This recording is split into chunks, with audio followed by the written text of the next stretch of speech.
안녕하세요. 오늘 저희가 아주 깊이 들여다볼 이야기는요. 당신께서 보내주신 유튜브 채널 더 고스트 라디오의 질투의 끈이라는 태국 괴담입니다. 네, 제목부터가 좀 섬뜩하죠. 싸이아이 리사야. 맞아요. 이게 성공한 사업가 집안 이야기인데 아버지 사업에 문제가 생기고 경쟁자들이 막 의문스럽게 죽어나가면서 시작돼요. 네, 그 시작부터가 심상치 않죠? 이게 그냥 운이 나쁜 걸까요? 아니면 뭔가 그 이면에 더 무서운 비밀 같은 게 있는 걸까요? 한번 자세히 파헤쳐보죠. 좋습니다. 이야기는 그 집안의 큰딸 핌의 시점에서 주로 이야기가 진행돼요. 아버지 사업이 점점 힘들어지는데 동업자들이 어휴, 이게 그냥 사고가 아니라 막 쇠꼬챙이에 찔린다거나 대형 트럭에 치인다거나. 으악, 너무 끔찍한데요? 네, 정말 그렇죠. 그러니 아버지가 얼마나 불안했겠어요. 이건 누가 봐도 평범한 일은 아니잖아요. 그렇죠. 완전 표적 같은 느낌인데 결국 아버지의 오랜 친구 룽차이라는 분이 사업을 돕게 되죠? 네, 그래서 좀 안정이 되나 했는데 아버지가 갑자기 사업적인 결속을 이유로 핌을 그 룽차이의 아들 차 타고 결혼을 시켜버려요. 아, 정략 결혼 같은 거네요? 그렇죠. 그래서 핌이 시댁 사업을 돕다가 아버지 건강이 또 안 좋아지세요. 뭐 부동산 현장 먼지 때문이라고는 하는데 네. 그래서 다시 집안 사업을 맡게 돼요. 근데 이때 아주 똑똑하고 성격도 밝은 여동생 다우가 회사 일을 도우면서 분위기가 좀 살아나는 듯 했어요. 아, 그 여동생 다우, 여기서부터 뭔가 좀 꼬이기 시작하는 건가요? 네, 맞습니다. 바로 그 다우가 핵심 인물 중 하나가 돼요. 그러다 핌이 친구들하고 한 2주 정도 위파사나 수행을 떠나기로 해요. 마음 챙긴 명상 같은 거요. 네, 그렇죠. 근데 떠나기 직전에 집에 잠깐 들렀는데 정말 충격적인 걸 봐요. 남편 차 씨랑 여동생 다우가 부엌에서 뭐랄까 굉장히 의심스러운 모습으로 같이 있는 걸 목격한 거죠. 세상에, 남편이랑 여동생이요? 그건 진짜 와, 상상만 해도 끔찍하네요. 네, 엄청난 충격이었겠죠. 그 후로 이제 상황이 급격하게 안 좋아져요. 핌이 수행해서 돌아오니까 남편 찻은 뭐 새 사업한다 핑계대면서 집안일에 완전 소홀해지고, 네. 그리고 동생 다우가 갑자기 원인 모를 병에 걸려요. 몸이 막 아프고 열나고 좀 이상한 행동들을 하기 시작하는 거죠. 이상한 행동이라면 어떤? 그러다가 한 달쯤 뒤에 핌이 병문안을 갔는데 이건 정말 믿기 힘든 장면을 본 거예요. 다우가 완전 빼빼 마르고 눈은 푹 꺼진 채로 의자 위에 웅크리고 앉아 있었대요. 짐승처럼요. 짐승처럼요? 네. 그러면서 피가 뚝뚝 떨어지는 생고기를 막 씹어먹고 있더래요. 생고기를요? 네. 그러면서 핌을 보더니 간 줄까? 내장 줄까? 이러더랍니다. 아주 섬뜩하게요. 와, 진짜 소름 돋아요. 그런데 어머니는요? 딸이 그런데 병원에 데려갈 생각을 안 해요? 그게 또 이상한 점이에요. 다우가 막 발작을 일으켜도 아버지는 병원 보낼 생각은 안 하고 어디서 가져왔는지 모를 물을 뿌리고 막 주문을 외우고 병원에 절대 못 가게 하는 거예요. 아니, 왜요? 나중에 어머니가 얘기하는데 사실 다우가 그전에도 좀 이상했대요. 막 혼자 이상한 말로 기도하고 벽 보고 중얼거리고 심지어 머리카락 뭉치를 턴 적도 있다고. 머리카락을요? 아, 네. 아버지가 결국 점집에 데려가긴 했는데 거기서도 뭐 저주 걸렸고 살기 힘들 거다 이런 말만 듣고 와요. 상황이 점점 더 나빠지네요. 다우는 계속 남편 차단테 집착하고 그런다면서요? 맞아요. 막 자살하겠다고 협박하고 립스틱을 얼굴에 미친 듯이 바르고 완전 광기를 보이는 거죠. 근데 사실 이때 핌은 남편이 바람피는 증거 사진을 갖고 있었거든요. 아, 진짜요? 네. 근데 더 기가 막힌 건 그 상대 중 하나가 바로 동생 다우였다는 거죠. 아, 이걸 알고 있었군요. 그렇죠. 근데 핌은 결국 차 부모님한테는 다른 여자랑 바람핀 증거만 보여주면서 이혼하겠다고 해요. 차마 동생 내기는 못 꺼낸 거죠. 와, 진짜 속이 말이 아니었겠네요. 근데 아버지도 좀 이상해진다면서요? 네, 아버지도 점점 이상해져요. 막 이웃이랑 싸우고 시장 가서 상인한테 시비 걸고 그러더니 밤마다 어디서 버려진 신당이나 인형 같은 걸 주워와서 차고에 막 쌓아두기 시작해요. 집안 전체가. 완전. 그렇죠. 점점 귀괴하게 변해가는 거죠. 그러다가 결국 정말 끔찍한 사고가 터지고 말아요. 어떤 사고죠? 차씨 아버지를 건강검진 받으러 가자고 속여서 다우랑 같이 차에 태우고 병원으로 가던 길이었어요. 근데 대형 트럭이랑 정면으로 충돌해요. 이 사고로 찻은 식물인간이 되고 다우는 그 자리에서 죽고 아버지는 아주 크게 다치고요. 비극이네요, 정말. 그런데 다우가 죽고 나서도 핌의 고통은 안 끝나죠? 네, 끝나지 않아요. 이제 죽은 다우의 귀신한테 시달리기 시작해요. 다우방에서는 밤마다 이상한 기도 소리 같은 게 들리고 막 시체 썩는 냄새가 나고 심지어 매트리스를 들춰봤더니 사람 모양으로 검은 얼룩이 져 있고 거기 구더기까지 들끓더래요. 아, 세상에. 그리고 아버지는 결국 간암 말기 진단을 받으시는데 돌아가시기 직전에 핌을 보고 다우라고 불러요. 와, 아버지 장례식 때도 이상한 일이 있었다면서요? 네, 막 관에서 소리가 난다거나 갑자기 검은 고양이가 나타나거나 계속 기이한 일이 벌어져요. 핌은 심지어 집 부엌에서 피투성이 아버지 귀신한테 공격당하기까지 하고요. 결국 핌도 쓰러지는군요. 폐혈증으로. 네, 맞아요.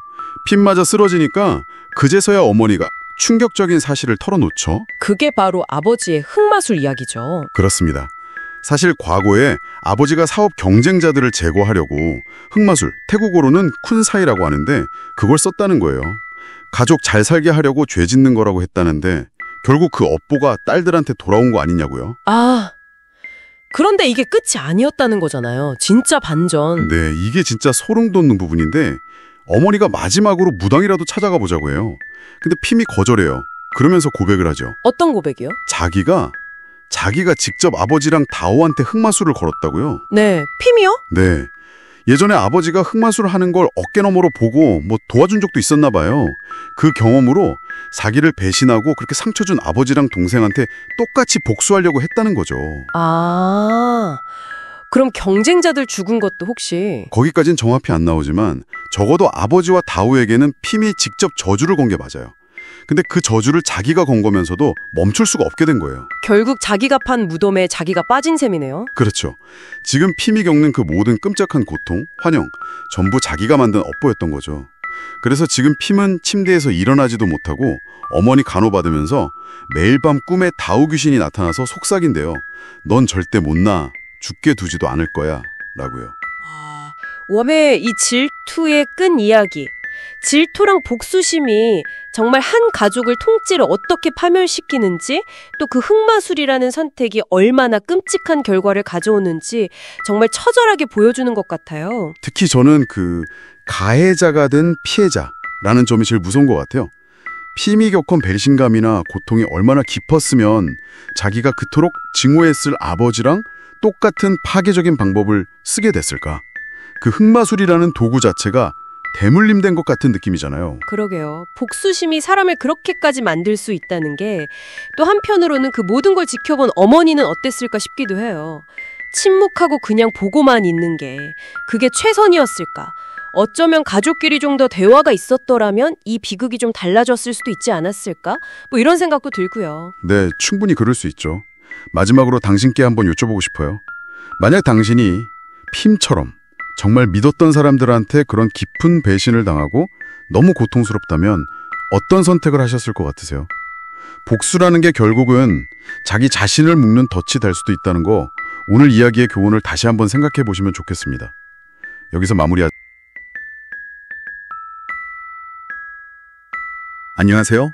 오늘 저희가 함께 살펴볼 이야기는 태국의 한 라디오 프로그램에 소개된 사연입니다. 네, 청취자 비어 씨의 개인적인 경험담이죠? 맞아요. 이른바 피신 띵댕, 그러니까 붉은 치마 끝동 귀신과의 아주 소름 끼치는 만남, 그리고 그 이후의 고통을 다룬 생생한 증언입니다. 네, 이게 단순히 그냥 무서운 이야기를 넘어서서요. 이 강렬한 경험이 비어 씨의 삶에 어떤 영향을 미쳤는지, 또 그 이면에 숨겨진 의미는 뭘지 좀 깊이 들어가 보려고 합니다. 초자연적인 현상, 또 원인을 알 수 없는 병, 그리고 뭐랄까 예상치 못한 방식으로 해결되는 과정까지. 네, 그 핵심을 한번 파헤쳐보죠. 이야기가 시작되는 건 2018년인데요. 비어 씨 부부가 사업을 확장하려고 새집 지을 땅을 알아보러 다닐 때였어요. 아, 그때 뭔가 이상한 일이 있었군요. 네, 텅 빈 사무실이었는데 어디선가 등골이 오싹해지는 그런 웃음소리가 들렸다는 거예요. 아무도 없는 데서요? 네. 남편은 혹시 근처 화장터에서 봤던 그 여성 귀신인가 뭐 이렇게 추측을 했다고 하고요. 이때까지만 해도 그냥 좀 기이한 경험, 그 정도로 생각했을 수 있겠네요. 그렇죠. 그런데 그 후에 비어 씨가 반복적으로 특정 모습의 귀신 꿈을 꾸게 됩니다. 아, 그 피신 띵댕 모습 말이죠? 네, 맞아요.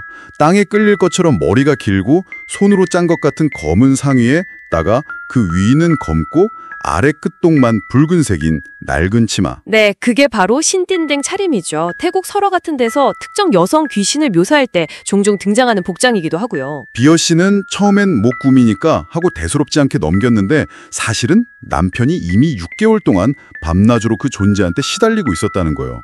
헉, 6개월이나요? 혼자서 그걸 겪고 있었다니. 네, 뭐 천장에 머리가 닿을 때 떠다니기도 하고 자고 있는 남편 가슴 위에 올라타서 목을 조르고 막 비웃기까지 했다고 하니까 아, 정말 끔찍했겠네요. 상상만 해도. 그래서 이 사실을 알게 된 비어 씨가 엄청 분노해서 집 앞에서 향 16개를 딱 피우면서 우리 가족 건들지 말라고 강력하게 경고를 했대요. 그랬더니 좀 잠잠해졌나요? 네, 잠시 동안은 좀 평온을 되찾았다고 합니다. 하지만 그게 끝이 아니었군요. 네, 안타깝게도요. 2024년에 방콕에서 새로운 사업을 시작하면서 호텔에 머물게 됐는데 그때 더 기이하고 심각한 일이 벌어집니다. 어떤 일이었죠? 강물에 빠지는 악몽을 꾸다가 깼는데 깨어보니까 자기가 침대 발치에 서 있더래요. 네. 본인이요? 네. 그리고 침대 위에는 자기 자신이 자고 있고 그 잠든 자기 몸 위에 바로 그 귀신이 올라타 있는 걸 목격했다는 거죠. 와, 이건 뭐 거의 유체 이탈 같은 경험인데요. 그렇죠. 이때부터 원인 모를 심각한 병이 시작됐다고 합니다. 아, 그 병이 귀신하고 관련이 있다고 본인이 느낀 거군요. 네. 병세가 점점 악화돼서 혼자서는 뭐 일상생활조차 힘들어졌을 때 정말 뜻밖의 전환점이 찾아옵니다. 남동생이 갑자기 출가를 결심한 거예요. 아, 스님이 되기로요. 태국에서는 출가가 굉장히 큰 의미가 있잖아요. 공덕을 쌓는 행위로. 맞아요. 비어 씨는 아픈 몸을 이끌고 동생 수기식에 참석을 했고요. 네. 동생이 삭발하고 신복 입은 모습을 보는데 그냥 이유 없이 눈물이 펑펑 쏟아졌다고 해요. 아, 뭔가 감흥 같은 게 있었을까요? 누나의 쾌유를 빌면서 불경을 외워줬는데 그 후에 정말 놀랍게도 건강이 눈에 띄게 좋아지기 시작했다는 겁니다. 와, 그 영적인 의식이 실제 치유로 이어진 걸 수도 있겠네요. 참 흥미로운 지점입니다. 그런데 여기서 또 반전이 있어요. 건강이 좀 나아졌다고 기도를 좀 소홀히 했더니 병이 다시 재발한 겁니다. 아, 다시요? 네, 이번에는 꿈에 귀신이 나타나서 되게 슬픈 표정으로 자기 발을 만지더래요. 근데 깨고 나니까 걸을 수가 없게 된 거죠. 발을 만졌는데 걷지 못하게 됐다. 그 행위가 뭔가 이동이나 삶의 기반을 묶는다는 뭐 그런 상징성이 있을까요? 충분히 그럴 수 있을 것 같아요. 그리고 동시에 집안에서 막 썩은 시체 냄새가 진동하고 밤낮 가리지 않고 귀신이 보이는데 네. 근데 이번엔 좀 달랐대요. 귀신 눈빛에 예전 같은 증오나 악의, 악하트 이런 게 아니라 뭔가 애원하는 듯한 그런 감정이 서려 있었다는 거예요. 아, 그 점이 중요하네요. 괴롭힘의 양상이 바뀐 거군요. 마치 그 귀신 자신도 뭔가 고통 속에 있는 것처럼. 그쵸. 그리고 마지막으로 꾼 꿈은 정말 한 편의 영화 같은데요. 강을 사이에 두고 정자가 2개 있었대요. 네. 한쪽에는 비어 씨랑 늙은 프라만, 그러니까 힌두교 사제 복장을 한 노인이 있었고 다른 한쪽에는 기도하는 어떤 여인이랑 검은 연기에 휩싸인 그 피신 띵댕이 있었던 거죠. 오, 상징적인데요. 귀신이 자기를 공격하려고 하니까 옆에 있던 브라만이 주문 같은 걸로 제압을 했고 그랬더니 귀신이 갑자기 아름다운 여성으로 변해서 눈물로 막 사죄를 하더랍니다. 네, 모습이 번했다고요. 네, 그리고는 넓은 강 저편으로 사라져서 아주 애처롭게 우는 모습으로 나타났다고 해요. 이게 마지막 만남이었고요. 와, 그 후에는 어떻게 됐나요? 그 후로는 비오 씨가 완전히 건강을 회복했고 더 이상 귀신을 보거나 관련 경험을 하지 않았다고 합니다. 모든 게 끝난 거네요. 네. 본인은 이 귀신이 자신들의 어떤 성공, 사업 번창 이런 걸 막으려 했거나 아니면 뭐 전생의 업보라든지 혹은 누군가가 보낸 저주, 태국에서 쿤사이라고 하죠. 그런 흑마술 같은 걸 수도 있다고 추측하고 있어요. 그 브라만이 등장한 것도 흥미로운데요. 힌두교적 요소가 섞인 태국 불교의 특징을 보여주는 걸 수도 있고 아니면 비오씨 내면의 어떤 영적인 보호 기제가 상징적으로 발현된 걸 수도 있겠네요. 네, 정말 사업적인 고비 때마다 나타난 괴롭힘, 또 극심한 질병과 회복, 그리고 어떤 영적인 수행과 맞물려서 변화하는 귀신의 모습까지 정말 파란만장한 여정이었습니다. 청취자 여러분께서는 이 이야기의 어떤 부분이 가장 인상 깊으셨나요? 뭐 오싹한 공포의 순간이라든지 아니면 질병과의 사투 혹은 믿음이 가져온 변화 이런 것들 중에요. 마지막으로 이런 질문을 한번 던져보고 싶습니다. 결국 귀신이 아름다운 모습으로 변해서 사죄하고 강 건너편으로 사라졌다는 그 결말이요. 만약 이 존세가 정말 쿤사이처럼 누군가에게 묶여서 어쩔 수 없이 사악한 일을 하도록 강요받았다면 그 마지막 눈물과 애원은 단순히 비오 씨에게 용서를 구하는 걸까요? 아니면 어쩌면 자신을 올가맨 그 운명으로부터의 해방을 갈망하는 그런 외침이었을까요? 생각해볼 여지가 많은 것 같습니다. 안녕하세요. 오늘 저희가 당신께서 보내주신 이야기, 태국 가수 뚠씨 경험담인데요. 네, 콘서트 투어 중에 겪으셨다는 거죠? 맞아요. 아주 오싹한 하룻밤의 여정인데 이걸 좀 깊이 파헤쳐 보려고 합니다. 흥미롭네요. 네, 뚠씨랑 그 파트너 닝씨가 겪은 일인데요. 이게 그냥 길을 잘못 든 건데 네. 어떻게 그런 기이한 사건으로 이어졌는지, 또 우리가 무심코 한 약속, 이게 얼마나 무거울 수 있는지, 아, 약속의 무게. 네, 그런 걸 좀 같이 살펴보겠습니다. 바로 시작해 볼까요? 좋습니다. 이게 한 2년 전 일인데요. 뚠씨 일행이 좀 외딴 지역으로 공연을 가고 있었어요. 네. 근데 그 GPS가 평소 다니던 큰 길이 아니라 막 산길로 안내를 하더래요. 어둡고 좀 으슥한. 좀 불안했겠네요? 그렇죠. 근데 마침 앞에 픽업 트럭이 한 대 가는데 같은 방향으로 딱 우회전을 하더랍니다. 아, 그래서 따라갔군요. 예, 뭐 같은 행사장 가나 보다, 아니면 지름길인가, 뭐 그렇게 생각했겠죠. 그럴 수 있죠. 이게 불확실한 상황에서는 다른 사람의 행동을 좀 단서로 삼으려는 그런 심리가 있거든요. 아, 맞아요. 네, 낯선 길에서 어쨌든 동행이 있다. 이런 안도감이 좀 판단에 영향을 미쳤을 수 있어요. 당신께서도 혹시 그런 경험 없으신가요? 아, 저도 비슷한. 네, 근데 그 트럭이 갑자기 딱 멈춰 서더래요. 멈춰요? 네, 근데 그 짐칸에 보니까 약간 노동자처럼 보이는 분들이 한 7, 8명? 그렇게 타고 있더래요.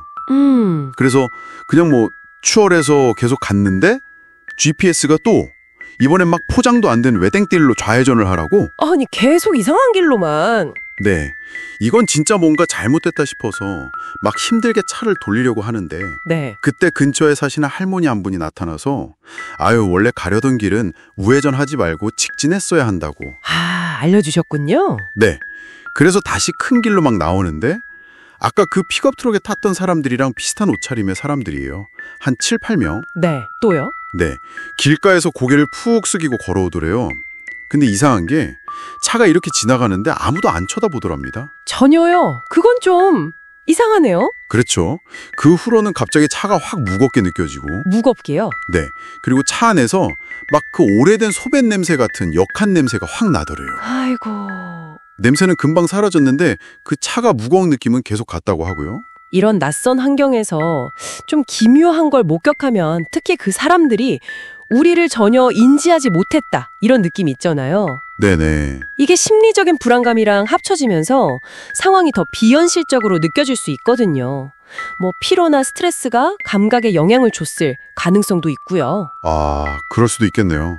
아무튼 우여곡절 끝에 공연장에 도착했는데 생각보다 사람이 너무 없더래요. 썰렁하게. 아, 관객이요? 네. 그래서 공연 중간에 뚠씨가 그 길 잃었던 경험 가지고 약간 으스스한 농담을 했대요. 뭐 긴머리 귀신한테 길 물어봤다 이런 식으로. 네. 근데 그 말을 하자마자 갑자기 무대 전체 전기가 그냥 나가버린 거예요. 네. 정말요? 네. 이유는 뭐 발전기 기름이 갑자기 떨어졌다는데, 타이밍이 너무 기가 막히잖아요. 아, 진짜 공교롭네요. 그래서 혹시나 하는 마음에 거기 영들한테 좀 죄송하다고 사과를 하고 나서야 전기가 다시 들어왔대요. 그래서 공연을 마칠 수 있었고요. 물론 우연의 일치일 수도 있겠죠. 근데 특정 행동 바로 뒤에 좀 안 좋은 사건이 생기면 사람들은 그걸 인과관계로 해석하기 쉽거든요. 그렇죠. 특히 막 불안한 일을 겪은 직후에는 더 그럴 것 같아요. 맞습니다. 이걸 뭐 착각적 상관이라고도 하는데 사실 관련 없는 두 사건을 자꾸 연결짓는 그런 심리죠. 아, 그렇군요. 이제 숙소로 돌아가는데 차에서 좀 시끄럽게 음악을 틀어놨었대요. 네. 근데 갑자기 스피커에서 무슨 외국어 인사말 같은 게 들리더래요. 밍글라바? 뭐 이런 비슷한 소리가? 밍글라봐요. 그거 미얀마 인사말 아닌가요? 그런가요? 왜 그게 들렸을까요? 글쎄요. 이것도 혹시 아까 말씀드린 것처럼 극심한 피로나 스트레스가 어떤 환청 같은 감각 왜곡을 일으켰을 수도 있고요. 아, 그럴 수도 있겠네요. 근데 그 와중에 GPS가 또 아까 그 으슥한 길로 좌회전하라고 또 그러더래요. 아휴, 진짜. 그래서 뜸씨가 막 소리 질러서 막고 그냥 직진했다고 해요. 잘했네요. 그리고 이제 예약해둔 숙소가 방갈로 스타일이었는데 도착해서 보니까 이번에 수돗목에서 냄새가 나더래요.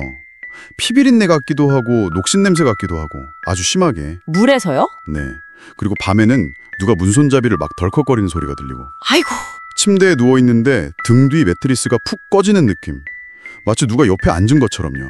와, 진짜 무서웠겠는데요? 네. 그래서 뜀씨가 너무 무서워서 그 미신 있잖아요. 동전 머리맡에 두는 거. 그걸 했는데 네네. 샤워하고 나온 잉씨가 그걸 모르고 팁 받은 돈 정리하면서 동전을 싹 치워버렸대요. 아, 이런. 그날 밤에 뜀씨가 화장실에서 물을 흐르는 소리 같은 걸 듣고 좀 있다가는 누가 침대에서 뒤척이는 소리도 들었대요. 네. 닝 씨 말고요? 네. 근데 다음날 아침에 물어보니까 닝씨는 밤새 한 번도 안 움직였다고 하더래요. 와, 이건 진짜. 다음날 그 지역 사는 친구한테 전날 밤 겪었던 일을 쫙 이야기했더니 네. 그 친구 말이 그 으쓱했던 길이 사실 오래된 공동묘지로 가는 길이었다는 거예요. 아, 공동묘지요? 네.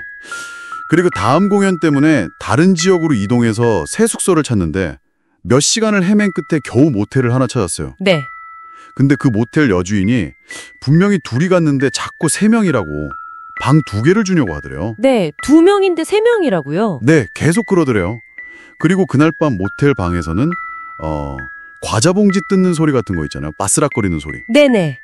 그 소리가 계속 들리더랍니다. 밤새. 정말 힘들었겠네요. 그래서 뜀씨가 너무 무서워서 속으로 그냥 빌었대요. 혹시 뭔가 원해서 오신 거라면 내일 아침에 꼭 분을 하겠다. 그러니까 제발 좀 나가달라고요. 분이요. 태국 불교에서 말하는 공덕 쌓기, 기부 같은 거죠? 네, 맞아요. 그렇게 빌고 나서야 소리가 딱 멈추고 겨우 잠들 수 있었다고 합니다. 여기서 이제 뜀 씨가 약속, 특히 태국 문화에서는 상당히 중요한 의미를 갖는 그 분을 일종의 해결책으로 시도했다는 점이 흥미롭습니다. 네, 이게 어떻게 보면 통제 불가능한 위협적인 상황에서 뭐라도 해서 질서를 부여하고 통제력을 되찾으려는 그런 본능적인 대처 방식일 수 있거든요. 아, 그렇군요. 근데 문제는 다음날 공연에서 또 이상한 일이 생긴 거예요. 또요?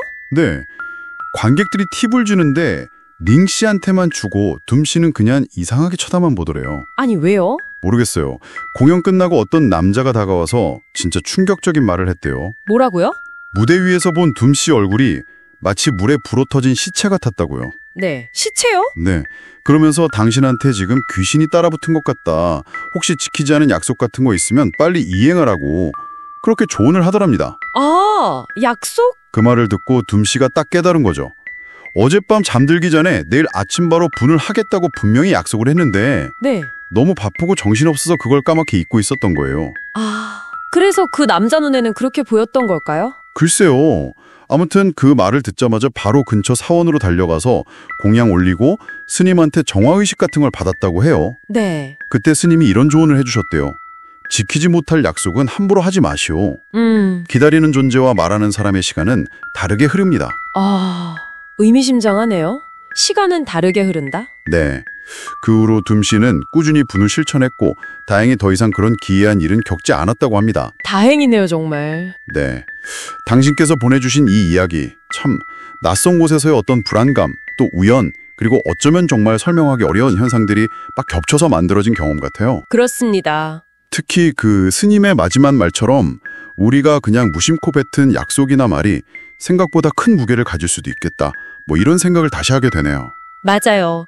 그리고 또 한 가지 생각해 볼 점은 극도의 피로나 스트레스가 우리 인지나 감각을 얼마나 왜곡시킬 수 있는가 하는 점이죠. 네. 이 이야기 속의 현상들이 정말 초자연적인 어떤 존재에 의한 것인지 아니면 그런 심리적인 요인이 크게 작용한 건지 당신께서는 그 경계가 어디쯤에 있다고 보시나요?